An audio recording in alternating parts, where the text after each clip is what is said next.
ഈശോമിശിഹായ്ക്ക് സ്തുതിയായിരിക്കട്ടെ.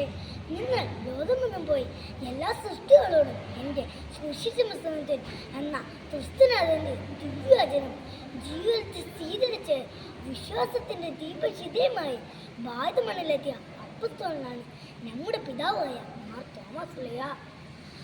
തണ്ണുതൽ തൊണ്ട് താണതേയും താതുകൾ തൊണ്ട് തെളിച്ചതേയും വിരൽ തുമ്പുകൊണ്ട് സ്പർശിച്ചും ഹൃദയം തൊണ്ട് അനുഭവിച്ച താഴ്ന്നതാണ് അദ്ദേഹം നമ്മെ അറിയിച്ചത്. AD 52 കേരളത്തിലെ തൊടുങ്ങല്ലൂരിൽ എത്തുകയും AD 72 തമിഴ്നാട്ടിലെ മൈലാപ്പൂരിൽ വെച്ച് പ്രത്യേകിച്ചുമാണ് അദ്ദേഹം മരിച്ചത്. ഈ തുറന്ന തലത്ത് ഈശോയോടുള്ള വിശ്വാസ സത്യം പ്രഖ്യാപിച്ചുകൊണ്ട് 7 പള്ളി സ്ഥാപിച്ചു. മാർ തോമസ് ലീഹ രക്തസാക്ഷിയായി മരിച്ചതിൻ്റെ ഓർമ്മയാണ് ജൂലൈ 3-ാം തീയതി ലുത്രാന തിരുനാളായി നാം ആചരിക്കുന്നത്. തോമസ് ലീഹയുടെ സ്പർശനത്താൽ അനുരീതമായ വലിയൊരു തീർത്ഥാടനമാണ് മലയാറ്റൂർ. നമ്മുടെ പിതാവായ മാർ തോമസ് ലീഹ ശിഷ്യത്വത്തിൻ്റെ പൂർണ്ണത ഉൾക്കൊണ്ട് മിശിഹായുമായി ഗാഢബന്ധം പുലർത്തിയ ഒരു പ്രേക്ഷിത ശിഷ്യനായിരുന്നു. ഈ വിശ്വാസദീപം ഇനി വരുന്ന തലമുറക്ക് കൈമാറേണ്ടവർ മാർ തോമസ് ക്രിസ്ത്യാനെന്ന് അഭിമാനിക്കുന്ന നാം ഓരോരുത്തരുമാണ്. എന്നാൽ ഇന്ന് പലരും വിശ്വാസത്തിന് അത് അറിയിക്കുന്ന പ്രാധാന്യം നൽകുന്നില്ല. തുഞ്ചുണ്ണി മാഷിൻ്റെ അഭിപ്രായത്തിൽ യേശുവിലാണ് എൻ്റെ വിശ്വാസം, ഈശോയിലാണ് എൻ്റെ ആശ്വാസം. അത്തരത്തിലുള്ള വിശ്വാസം യാഥാർത്ഥ്യമല്ല.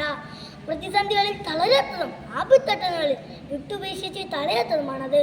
നമുക്കും അവനോടൊപ്പം പോയി മരിക്കാമെന്ന് പറഞ്ഞ തോമസ് ലീഹയുടെ ധീരതയാണ് ഉദിതൻ്റെ തിരുവിഴാവിൽ തൊട്ട് എൻ്റെ കർത്താവേ എൻ്റെ ദൈവമേ മാർവാല എന്ന് പറഞ്ഞ് തൻ്റെ വിശ്വാസ സത്യം ഉറക്കെ പ്രഖ്യാപിക്കുവാനുള്ള ദൈവകൃപ അദ്ദേഹത്തിന് പകർന്നത്.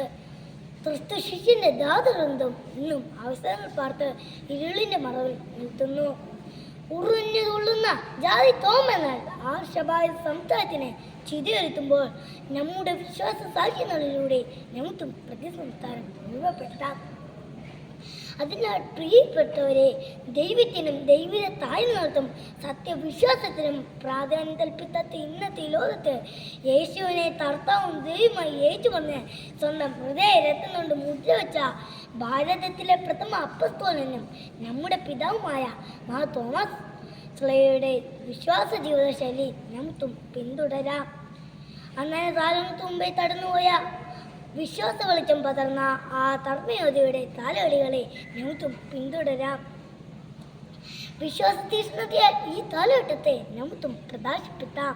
ഇത്രയും പറഞ്ഞുകൊണ്ട് എൻ്റെ വാക്കുകളെ ഇവിടെ നിർത്തുന്നു. ജയ് ക്രിസ്തു.